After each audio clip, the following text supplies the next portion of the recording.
Yes,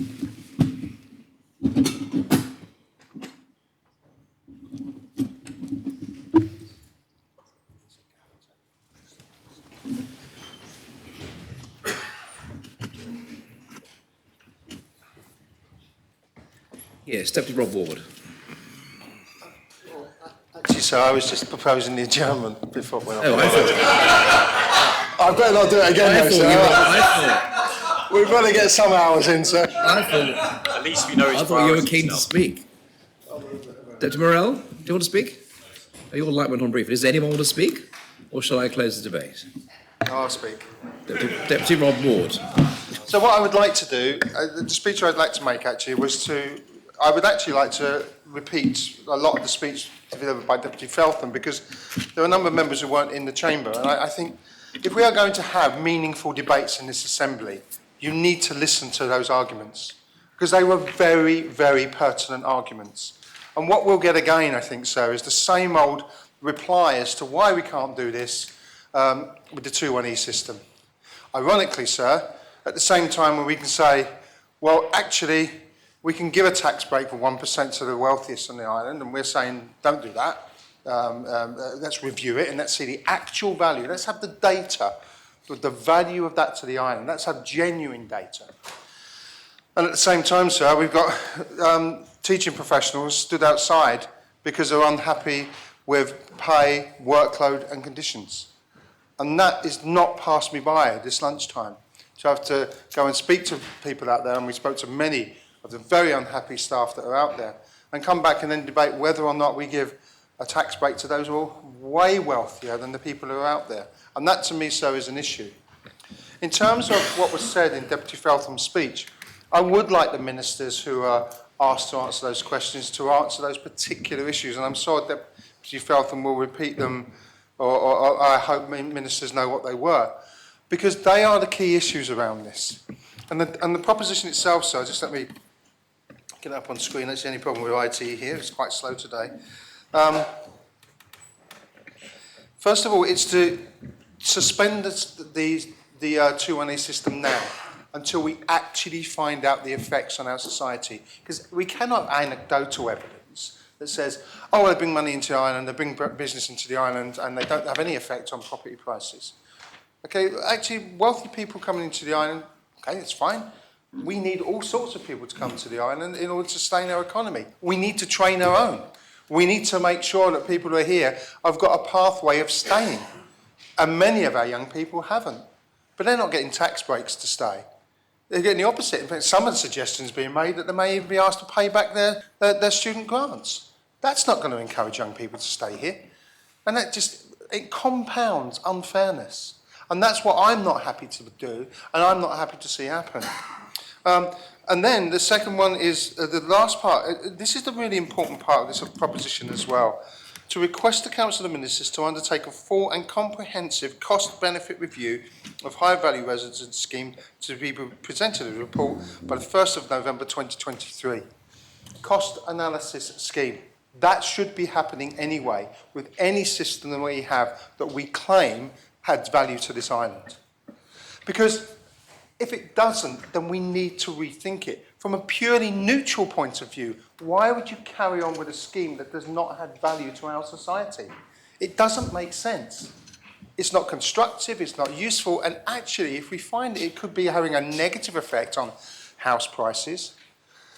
And I think the point for the Housing Minister about how no requirement to stay on the island and leave a home, I'm not going to use the word property, I've been through this before in this assembly, a home empty for what could be 365 days a year. How does that fit in with an empty homes policy? It simply doesn't, and I'd like the Minister to respond to that. And I'd like the Economic Affairs Minister to respond to how we know what data is there to show the economic benefit of this scheme. And what data is there to say that there are people who want to come to Jersey won't come to Jersey because this scheme isn't here. Jersey's got a lot more to offer that, and we should be a lot more proud in our society, I believe. Not only is it a beautiful island, it's safe, we have a very direct democracy, we have access to all sorts of places in Europe and Britain, etc., and good relations in that way. Those are the things that we should be selling more. Not simply let's have a tax cut for the rich or for the wealthiest. And actually, sir, I would like to question one thing, really get the evidence for it, because I'm not so sure. And this is a strange sort of inequality, actually. We seem to hear that those residents who come on the one-way care scheme add a lot to society because they work for charity and their donations, etc., etc. But where is the evidence for that? That even local people with wealth are also contributing. Do they contribute more? Do they contribute less? Are they adding just as much? Where is that evidence for that? There isn't. I believe that's, and this is anecdotal again to say this is the reason we have this scheme. And there comes a point when we have to value people differently. And we're going through a stage in our society of saying, what is the value of people who come to this island and what do they bring? And we're recognising post-Brexit, we were talking about at lunchtime, and the effects of Brexit and the effects of COVID, that we are struggling to recruit and retain staff in all sorts of areas, not just in the teaching profession, but in the service sectors of our economy, the hospitality sectors, etc. And we need to make sure that those people are valued. Why aren't we giving a 1% tax rate to those people who are coming to the island delivering those services temporarily for 9 months? They're paying into 6% social security and getting no benefit from it. But there's no scheme like that. And so this is what we need to look at, and this is what a review needs to look at. We need to understand fully in here and not just have those anecdotal beliefs that, well, it must be good because they're wealthy. People are wealthy, so it must be good, they must be bringing more. And I remind everybody that tax is a percentage system. It needs to be remembered. 250,000 might sound a lot, but of a large amount of wealth, it is a very small percentage. And that's where the inherent unfairness comes from people each month when they look at their pay packet and see their 14, 15, 16, 17, 20% tax going. And I think, well, I'm paying my share, my percentage, where's everybody else not doing that? So I urge members to really not just dismiss this proposition, but think about what was said in the opening speech, which I thought was an excellent presentation of the content of this proposition. And let's remember what we're here for. We're here to debate this proposition. Not hearsay, not red herrings, not straw men or women, but actual what the proposition is about. And if you're going to speak, please speak on that proposition. With that, sir, I urge members to support this. Thank you, sir. Thank you, Deputy. Chief Minister. Thank you, sir. And I should start by saying that I was very pleased that yesterday the Assembly voted to support the version 5 regime, and so unanimously so. The version 5 regime takes our agreement with this group of entrants to a position that some would say, sir, is uncompetitive against any other jurisdiction that has a similar scheme for incoming residents. At £250,000 a year, we are priced higher than any other similar scheme in the world. And that, sir, is exactly for the reason that Deputy Ward just stated, that we offer a fantastic package to residents who wish to move here under such a scheme. We offer safety, we offer geographic position, we offer language, currency, a fantastic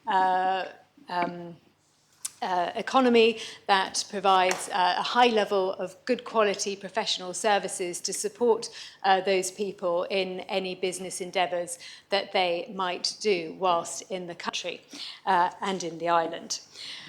So this has for many years been a successful scheme that has brought people who have brought with them not simply their taxation payments, because this is not a transactional agreement. It is an agreement that brings with it many other benefits. And I absolutely respect Deputy Feltham's requests for specifics and for data, because that is something that she is always very focused on doing. But there are also less tangible items that are harder to quantify.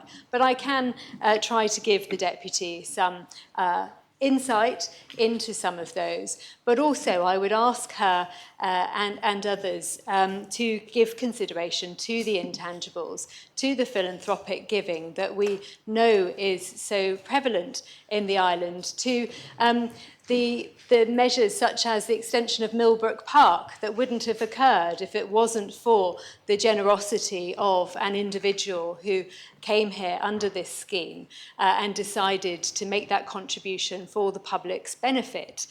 There are many such examples of things that would not happen in the island if it was not for the existence of this scheme. But as I say, another of the intangibles is the dynamism, the entrepreneurial spirit that comes with people who join this scheme. And that has been very prevalent in some of the cases that we have seen more recently. The number of applications that we have seen since we joined this government have been quite substantial. And we have, in fact, turned down quite a number of those applicants because the island is able to choose and because we have a very desirable offer to those who wish to move here. And so it is something that we take very seriously when we make those considerations. Well, if I may offer some insight into the figures that the Deputy is seeking, I can quote one accountant who suggested that they had one client, just one client, who contributed £10 million to philanthropic giving on an annual basis. That is a piece of information that would be hard to quantify because, of course, we do not gather that data on individuals, and I think most people would not expect people to identify exactly the level of that data. But I hope that that insight enables the Deputy to have some sense of the philanthropic giving that does occur. What we have considered doing as a government is identifying the philanthropic giving that this scheme brings to the island by devising a kite mark. We could do that through the Jersey Funders Group or other such organisations that would be able to act as a channel so that we can flag schemes that are delivered to the community thanks to that philanthropic giving so that it can be better understood and identified, of course not saying exactly from whom, but we recognise that that would be a considerable benefit. And of course, I'm sure the Deputy Mezek is very aware of the benefits of philanthropic giving that have bestowed Sanctuary Trust, for example, and the homes that a specific islander has donated to that particular organisation to ensure that others who are less fortunate benefit from a roof over their heads when times are hard. So we touched on many of these issues in the earlier debate. And as I say, I was grateful to the Assembly for their support of our new scheme, which is, as Deputy Feltham said herself, a big step forward and an improvement on what has gone before. Before wrapping up, I could share that the other day I sat next to one of those individuals as I was returning to the island from a private visit, and they explained to me how their business has grown from 2 people in the space of a year to 11. They now employ 3 local people and are really pleased to have a presence in Jersey. And they are great champions now of the island and in fact have found that others working in their organisation now want to move here, not just under this scheme, but under other schemes so that they can work for this organisation. But it is one that delivers a great amount of capital to our economy. And so it is not, as I said earlier, simply a matter of taxation as a direct benefit, but the creation of capital, the creation of investment and other profits that benefit the whole of our economy. Deputy Feltham also talked about welcoming this community, but also, of course, we welcome every member of our community who comes here to contribute at whatever level. And that is certainly something that we have been focused on as a government in the past year. Just today, we will see that a change has been made to help young people who come here with their parents who are contributing to our economy or our services and can now access a wider range of jobs. Just like with the support of the Assembly, we opened up jobs to people who come here with partners, although they may not be married. They now have access to every job opportunity in the island, because that is, as an Assembly, what we have agreed to do. And so we are making good progress, I think, and we are making good progress for not simply this area of our community, but also all of those who contribute and help our community to be one that thrives. Thank you, Chief Minister. Does any other member speak on this proposition? Deputy Mezek. Thank you, sir. Anecdote is all that we just heard in that speech. Deputy Feltham, I think, gave an outstanding opening speech on this and tried to highlight the importance of evidence-based decision-making and to look at that scheme through a lens of reality and not simply hearsay. The Chief Minister spoke about how the entrepreneurial spirit of these people was intangible. Well, no, it's not intangible. There are great amounts of that could be measured. We could conduct a study to find out exactly how many people are employed directly by those who've moved down under the 2-1E scheme. We could do that very easily, and it would take a little bit more work to come up with an estimate of how many indirect. That would be a tangible piece of evidence to help us evaluate the pros and cons of this scheme and whether it all weighs up to be in favour overall of the scheme. But we've had nothing on that. We keep getting told about the philanthropic giving of these people. I spoke very recently to somebody who's very senior in Jersey's charitable scene, who would say, and I'm prepared to admit that this is anecdotal, and he said that the 2-1Es are absolutely no more generous than local high net worth people who haven't moved to the island under that scheme, but who made their careers and their wealth here instead. We have this debate on the basis of nothing more than conjecture, and the idea that this scheme as an overall good for the island is a received wisdom which you can't possibly challenge. And it's a poor argument because we don't have that data, we don't have that study to work out overall whether its schemes provide a net positive to the island or not. And that's why in this proposition we ask for Part C, that a full and comprehensive cost-benefit review of the scheme be done so we can know the facts. That can be done, and we can make up our own minds subsequent to that, but it would at least provide a basis that we're not relying on the intangibles and the anecdotes, which frankly is all we've had thus far, despite the fact this proposition quite clearly is aimed at trying to move us to a more tangible and evidence-based debate on this. It's worth supporting on that basis alone, I think. But parts A and B, which I think naturally go together, are about a very basic and fundamental issue of principle here, which is whether you are in support of providing extremely generous tax breaks to people who, in some instances, will come to the island with little to do with it, have no requirement to spend any time here, may take up large amounts of land, buying a big home and as much land around it as they can to make sure they're as far away from neighbours as possible,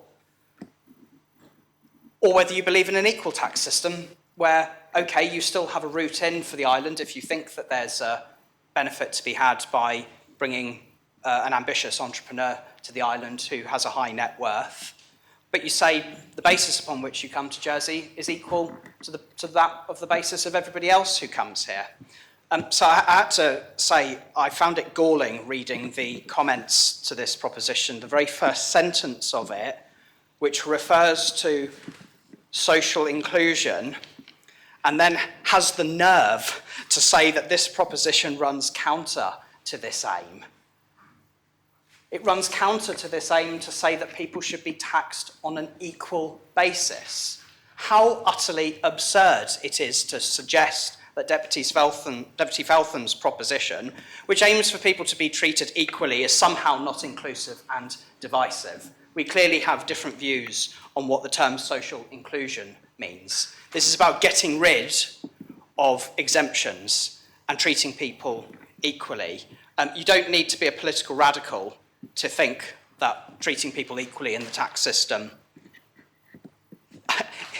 ought to be the normal position.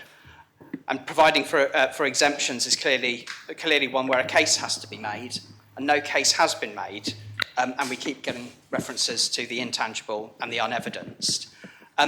So I'd ask members to support parts A and B of this proposition if you believe that having tax exemptions in our tax code for people who don't have those strong requirements to contribute here, and for whom all the evidence we get in support of it is purely anecdotal, to say they should pay the same as the rest of us. They should pay on the same basis as our constituents and our voters. I personally would not be able to look any constituent in the eye and say, you should not be entitled to what we're prepared to make an entitlement for the super wealthy who moved to the island, who otherwise had no connections here, and who aren't really required to have great connections when they come here. It's an absurd proposition to put to them. But if you can't stomach that, because it means change immediately as a result of this, but you'd prefer to understand the facts a bit more, then part C of this proposition can surely be uncontentious, because it would enable both sides of the argument here to, at the end of it, have an evidence base upon which to move forward on what we may wish to see for this. And if it can provide a wonderful evidence-based elaboration on the benefits of this scheme, then it would sure take the wind out of the sails of the people who've got a problem with this scheme. So even those who support it, I don't think have a leg to stand on in asking to oppose Part C and have that review so we can understand it better. So those are my reasons for supporting the proposition, and I urge members to support all parts of it. Thank you, Deputy. Deputy Scott. Thank you, sir. There are some themes that have been raised which resonate with me. One of them is equity. And I think it is totally unfair that local residents who earn more than a certain amount of money, in fact, the same as some of the one-on-lees that come into the island, nevertheless are taxed at 20%. Nobody seems to address this. So there is this unfair discrimination in favour of people who actually come into the island compared to those people in the island. But do I actually think that the way around that is to tax the wealthy immigrants who do come into the island at 20%? No, I actually think it'd be fairer to tax those people who are in the island who are actually earning more, less. Because some of them, and this is anecdotal evidence, some of them have actually left. They've been actually that cheesed off with the way that the island discriminates against them. They think, why don't we go to somewhere else that's beautiful? Because there are many beautiful jurisdictions in the world. So anecdotal evidence, yeah, if you want equity, why think of it one way? Why not actually invert this and think, are we treating people fairly in terms of actually not thinking about the people already here who have actually succeeded, got to a certain point, and they're still paying loads of tax on their income. So I do suggest Deputy Mezek thinks of that both ways. Get rid of exemptions and treat people equally in the tax system. Well, we've had a whole debate about this in terms of married people. And I really don't support that. Sorry, I actually see that actually would disadvantage lower income people. So, again, I can't see that these arguments really stand, greater scrutiny. Nevertheless, I do very much support this idea of having proper data, having evidence. It's an actual theme very dear to my heart. And I really would like a lot more data in terms of the cost of people leaving the island compared to the cost of people coming into the island. I rather do believe that I have seen information that suggests that, or data that from the income tax department suggesting that there is a value to having wealthy immigrants come to the island. And again, I remain a bit confused by this proposition. I remain confused that we've actually got the chair of the Public Accounts Committee whose focus has been on public accounts. And when it comes to actually balancing the books in our own island, there's plenty of that to do, and we do have to actually think, how are we going to keep sustaining the actual income that we need to actually support the services that we've been producing. So large amounts of land that are acquired by wealthy residents, again, I suspect there's a way of dealing with that. I suspect there are many ways of dealing with that. So I find this proposition is, it seems to be a bit knee-jerk at this time when we actually do have difficulties as an economy, which I know all states members have been presented with information that relates to the challenges that we have. And do we actually just cross out another area of potential income at this point? I only see folly in that at the moment. Thank you. Thank you, Deputy. Deputy Morell. Thank you, sir. A week, as they say, is a long time in politics, and I've just learned that about 2.5 hours is also a very long time in politics, because I think I just heard Deputy Mezek talking about the need for equality in a tax system, knowing that he just voted and got his party to vote against equality for women in the tax system, sir. So I do find that a really fascinating position to hold. But moving to this proposition, I do understand that people have concerns around the high-value residency scheme. I'm one of those people. I'm an islander myself who has often raised concerns. And one of the things, I think, I said this just yesterday, so I do apologise for repeating myself. One of the things I think we don't understand often as an island is that it is entirely our choice to do this. We have this kind of separate tax rate, for want of a better word, for high-value residents, precisely to attract them. It is designed to attract people to the island.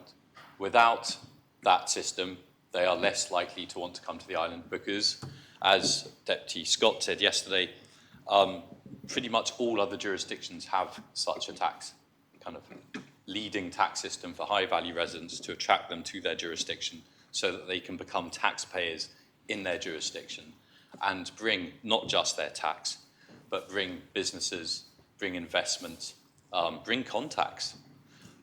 These are things which I can tell you not anecdotally, but genuinely, on the contacts front, there's no question that high-value residents do open up their address books to us and say, oh yes, I know someone who can help you with that from London, etc., things like this.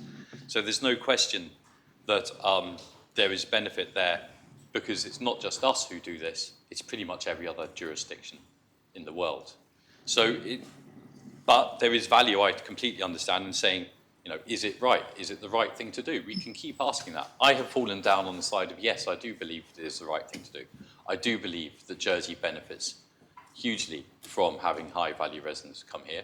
But I also think that we as a government have led the way in saying we want to make sure they pay the right cost for being here, that they provide the right amount of revenue commitment to the island. And that also we are pushing for them to have not just economic, but social impacts which benefit the island. And I know that the high value residents that I have spoken to definitely do provide both economic and social benefit to this island. It is true, though, as well, that there is not a great deal of data. It's an unfortunate truth. But we do know that the study from 2010 that was done in government led to the conclusion that in 2009 it was conservatively calculated that between 50 and 70 million per year of economic investment in the island or economic impact to the island was created in 2009. So that's 50 to 70 million in 2009. We can assume that given the cost of living and inflation, that has only increased as a figure. So 50 to 70 million there. That, of course, should be much greater now, as there are more high-value residents, inflationary effects, and also the fact that we are now targeting a more entrepreneurial cohort of high-value residents. I think that is a really important element to underline. We are seeking to attract a more entrepreneurial cohort of high-value residents to this island. That's something that we, on the Population and Skills Ministerial Group and on the Housing and Work Advisory Group, are bringing to all our deliberations on the applications that we see before us.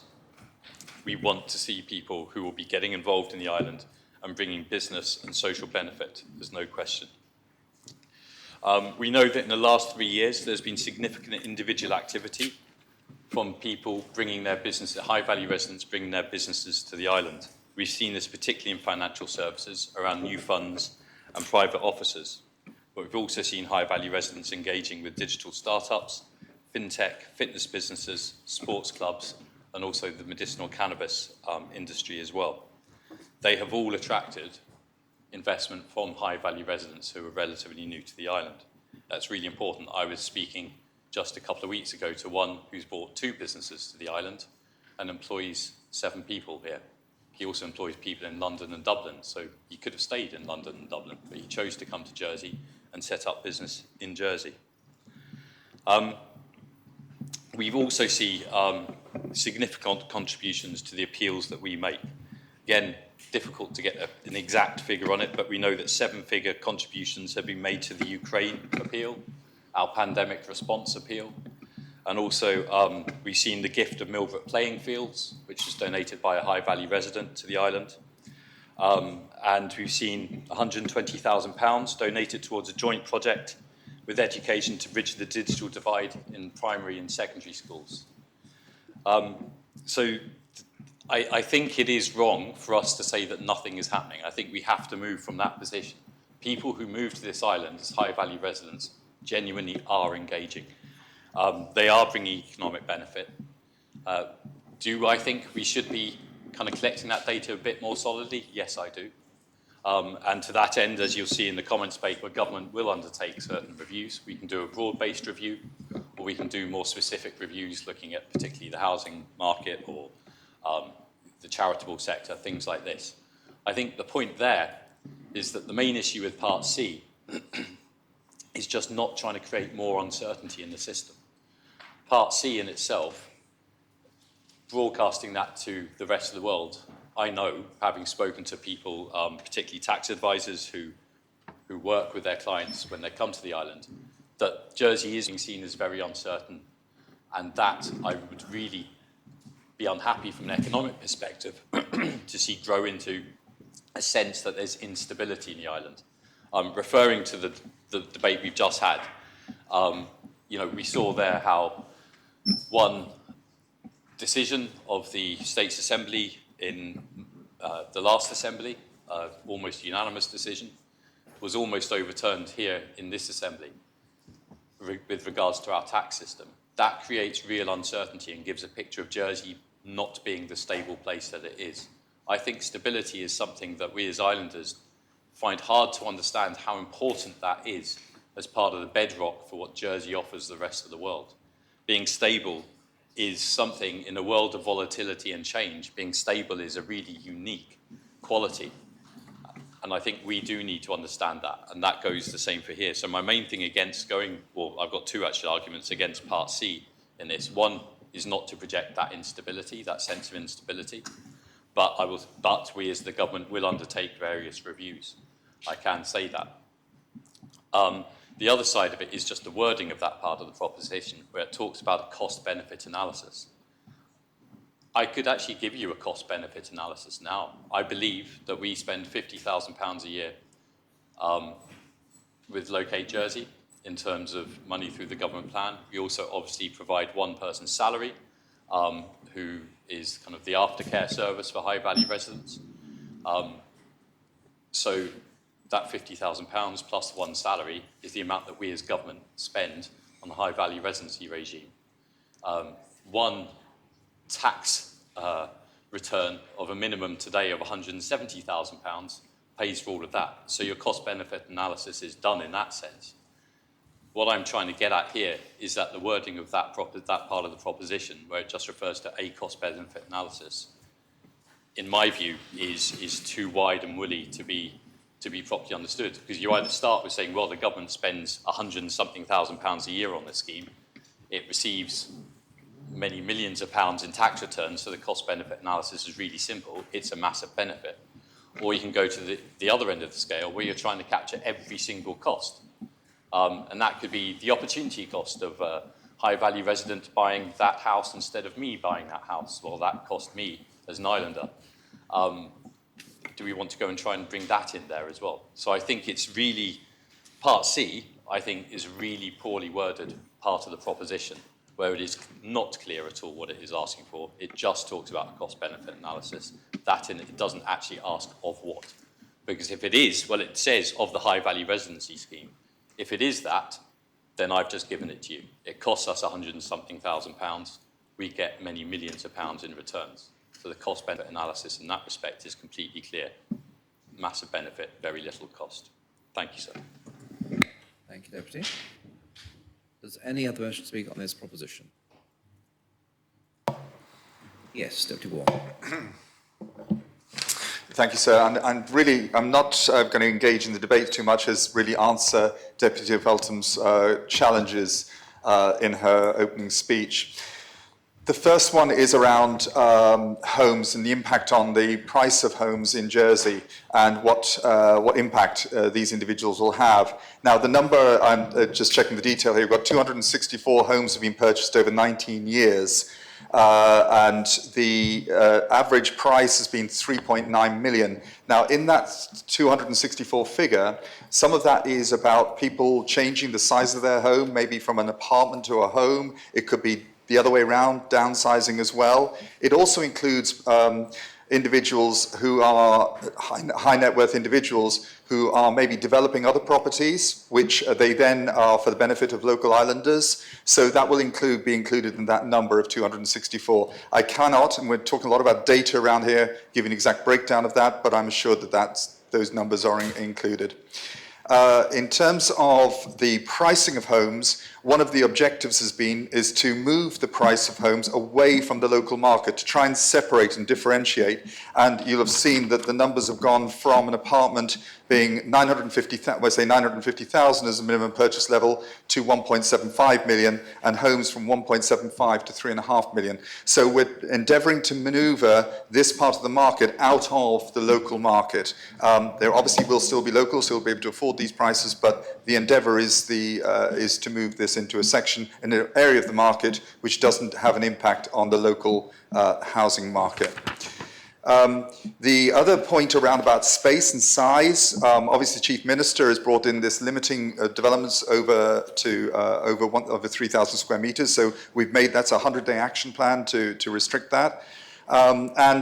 Just finally just say, as much as these numbers are here, this is a very dynamic housing market, and so clearly these kind of numbers, as Deputy Morell has mentioned here, we are constantly under review, but we are endeavouring to make sure that we do not impact the local housing market.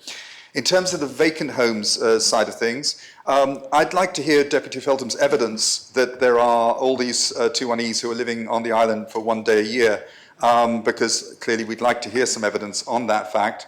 But I would also point out that the non-qual market enables people who aren't 2-1Es to come to this island, invest in a property, and come and go as they like, and we do not monitor them. So it's not just unique to 2-1Es, that position. Clearly, the 2-1Es, when they come in, even if it's only for a few days, are still going to pay their tax liability, so that's important. The other area is around gaining housing qualifications. You have to gain residential qualification of 10 years, you have to complete a continuous residency in your property for so many months a year. So otherwise, you cannot gain residential qualifications. So again, that's something else I know which is of concern to some people. In terms of evidence of philanthropy, I mean, Deputy Mezek absolutely knows of philanthropic situations, because he and I both slept for a night in a car park in aid of Sanctuary Trust. And I'm sure he's very aware that £24,000 of the money that was raised was actually donated by 2-1Es. So I'm sure he's very aware of that, and so that is very evidential. Just to reiterate Chief Minister's point, Sanctuary homes, they have 2 homes which have been paid for and bought by 2-1Es. So I think, there is very real evidence that there is a benefit philanthropically to this island. Sorry, just quickly try and run through any other points which are valid here.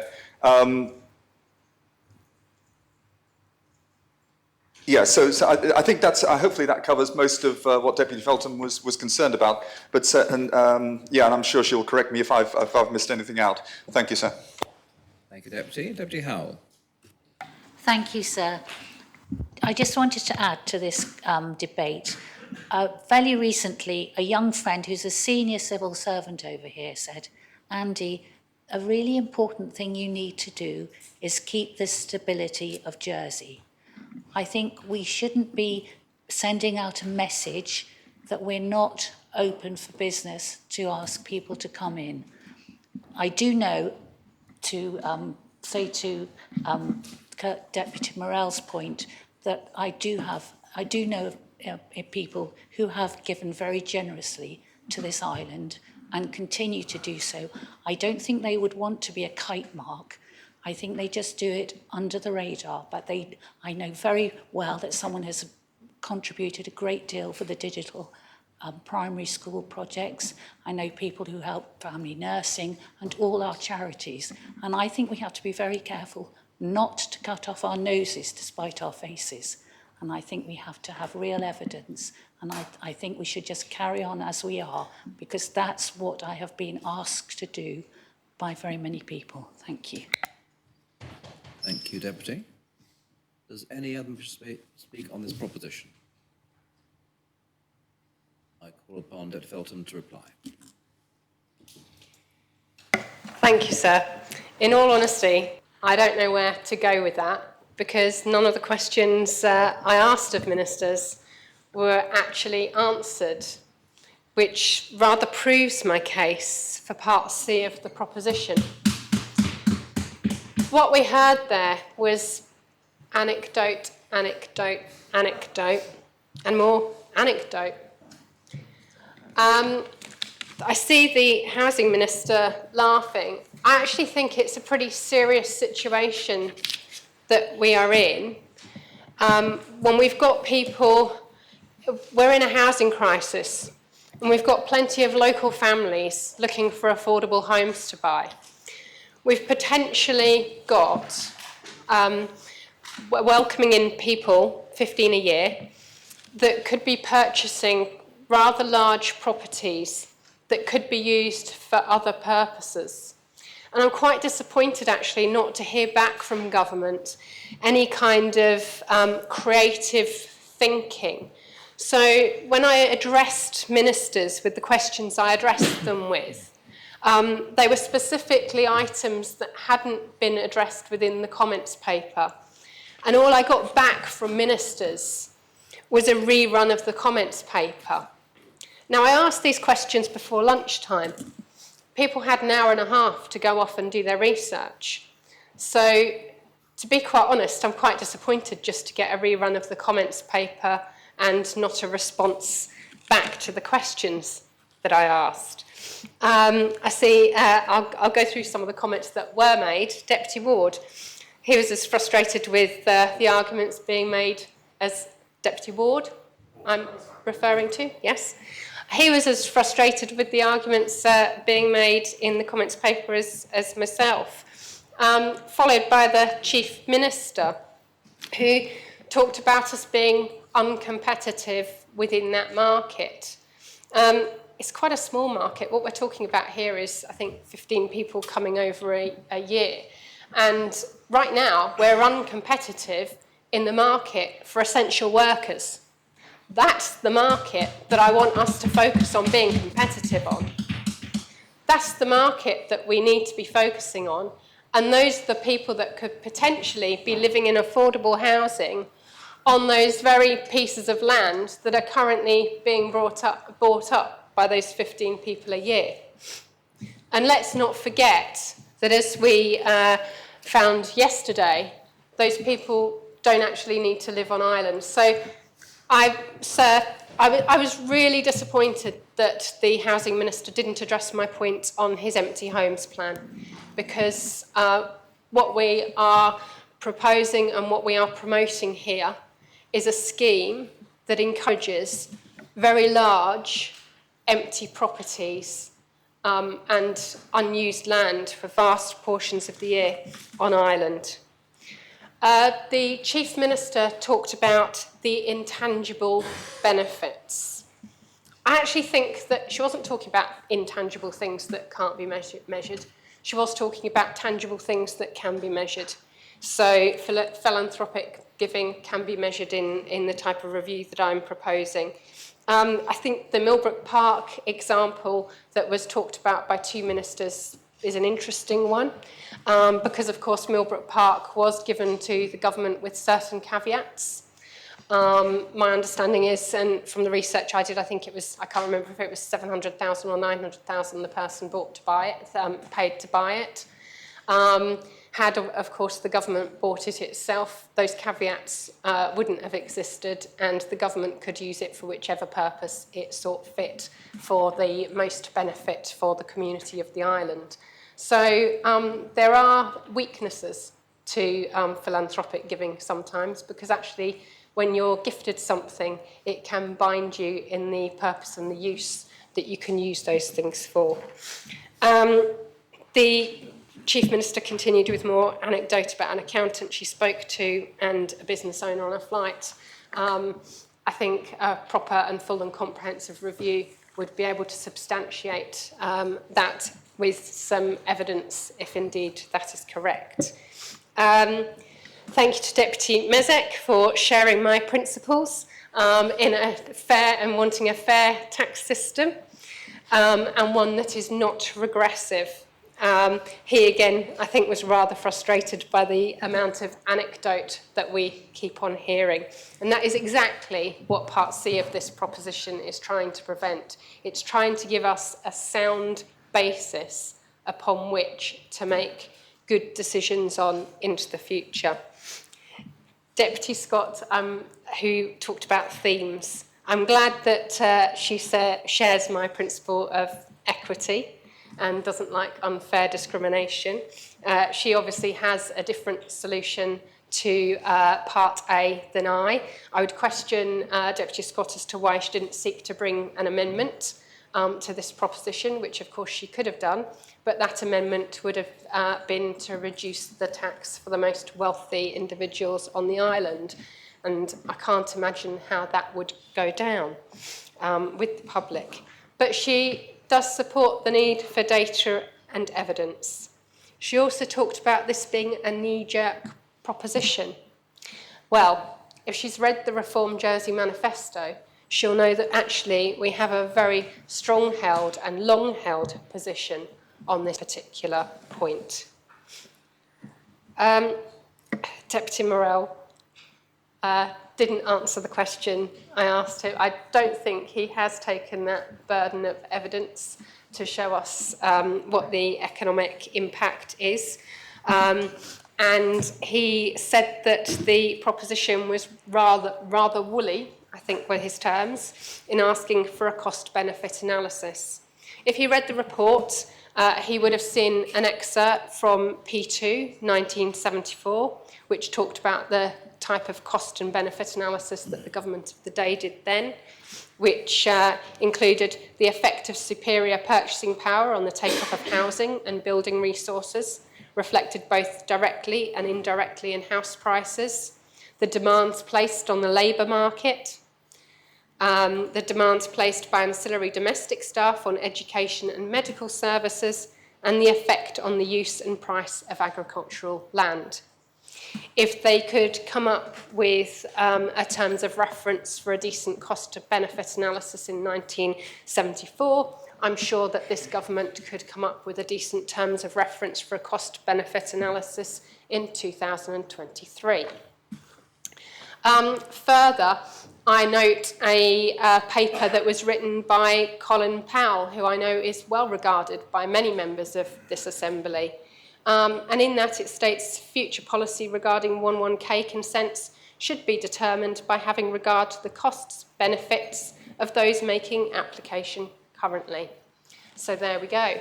Colin Powell also felt that we needed to do cost-benefit analysis. I don't think Deputy Morrell would have called him woolly.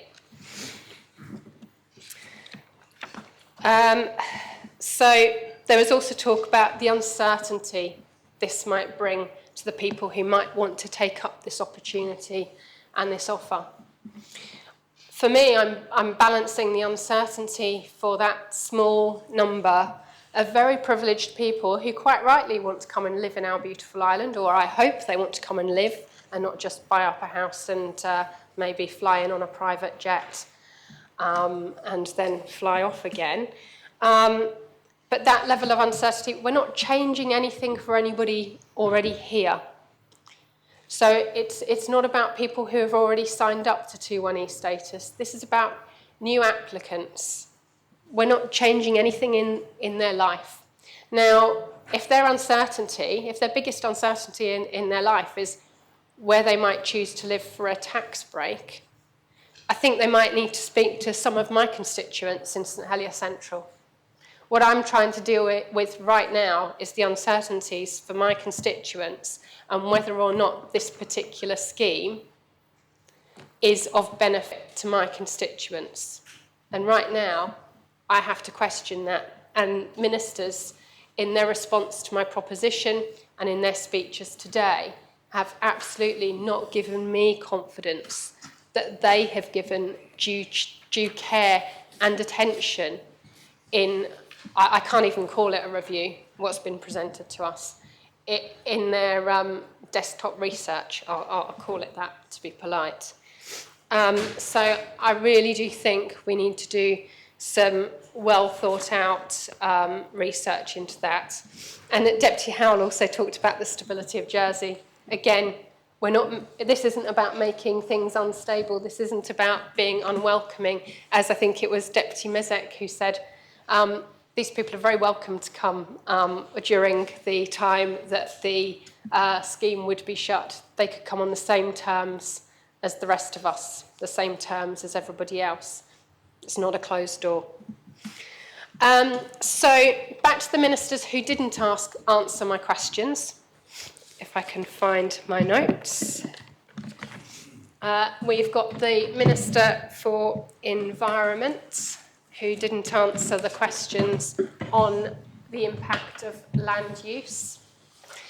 We've got the Minister for Treasury and Resources, who didn't answer the questions on why this particular tax change is so complex, and also didn't answer my challenge as to how he considered the current scheme to be fair.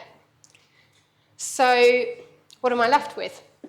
I'm left with the Council of Ministers, who seems not to have taken this proposition seriously at all.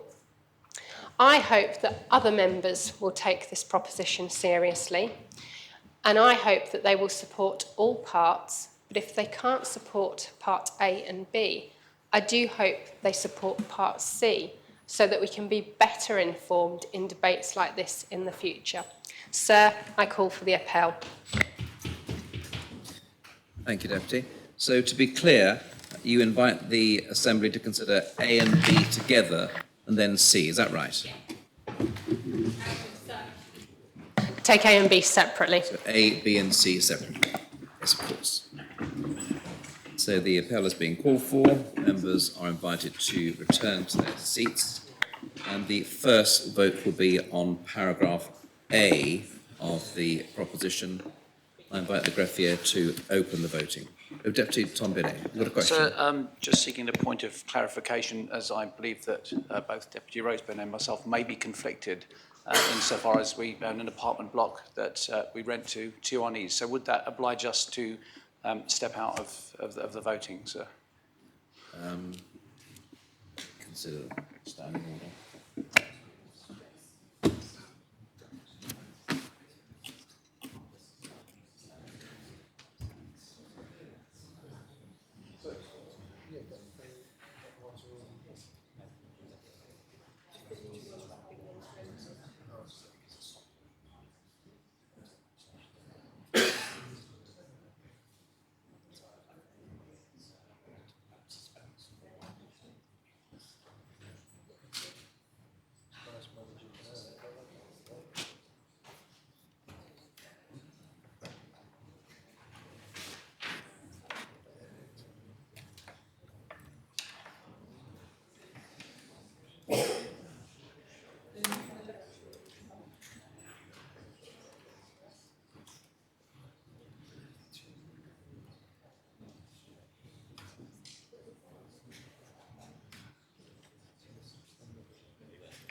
Deputy Feltham, your proposition applies to all 2-1Es or merely new ones?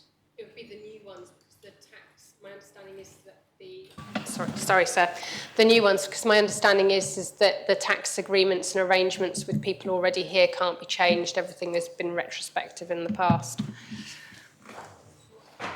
Well, in those circumstances, thank you for the declaration. I think that you are able, Deputy Binney, to vote on this proposition. Sir, I think because one of them is up for rental again shortly and may involve another 2-1Es, but I think it's probably best that we decline or in that case, it's probably best that abstain, you do I think, not vote on this proposition. Yeah, Yes. fine. Thank you very much for declaring that interest. So we return to the vote, and the vote is open. Members are invited to cast their votes.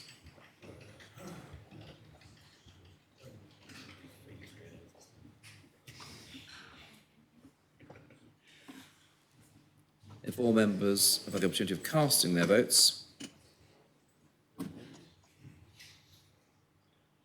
I ask the greffier to close the voting, and Part A has been rejected. 12 votes pour, 28 votes contre, and 2 abstentions. Yes. Those members voting pour, the Connétable of St Lawrence, St Juan and St Saviour, and Deputy Southern, Rob Ward, Alves, Mesick, Coles, Ore, Catherine Curtis, Feltham and Alex Curtis. Now move on to Part B of the proposition. When the greffier indicates we are ready. Forgive me. I think Part B falls away, sir. Yes, Part B does fall away. Thank you very much, Dr. Feltham. I'll move on to C of the proposition. I invite the greffier to open the voting.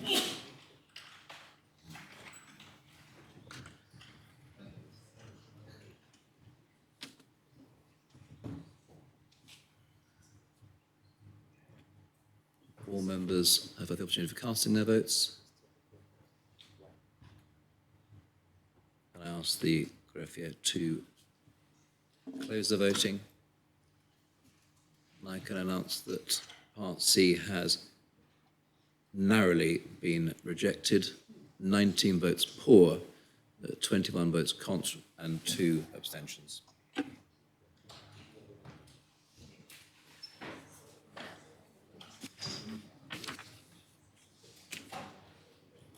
That concludes public business for this meeting. I invite the Chair of PPC to propose the arrangement of public business for future meetings. Yes, Chair. Thank you, sir. At present, we have 17 items listed for debate at the next sitting on the 18th of July. Nothing else has been lodged since the consolidated order paper, apart from an amendment to P17 2023. As there are so many items on the agenda, there was a question as to whether we would be able to get through all the business in the 4 allotted days. To err on the side of caution, I would like to propose that the next sitting commences at 2:30 on Monday the 17th of July to enable us to get through the questions and start debating the propositions on Tuesday morning, 18th of July. Thank you, sir. Sir? Firstly, is that proposition seconded? Yes, sir. Yes. Oh, Yes. sorry, can I? Yes, members want to speak on this. Deputy Scott, you were first. Sir, I just want to clarify, P41, has that been with deferred? Okay, thank you. I'll give the Minister for Treasury a chance to speak. Thank you. Deputy Porry, also second light. Sorry, sir. I just wanted to share that I did make plans to be away on Monday before what did you suggest? Sorry. So I will 17th. not be able to be here on the 17th for 2 o'clock. Sorry. Thank you very much Thank for you. letting us know. Deputy Gorst. Yes, as I said during an earlier debate, I ask for P41 to be initially moved from the 18th of July to the 12th of September, but bearing in mind some of the complexities raised during the debate, it may need to be referred to later in the year, but if we leave it at the 12th for now, please. Thank you. Yes.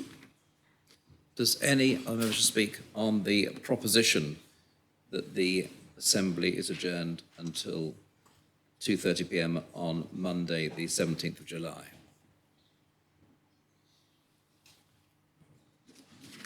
All those in favour of adjourning to that date, please kindly show.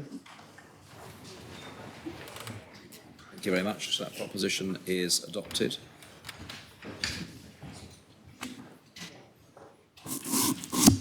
And accordingly, the Assembly is adjourned until Monday, the 17th of July at 2:30 p.m.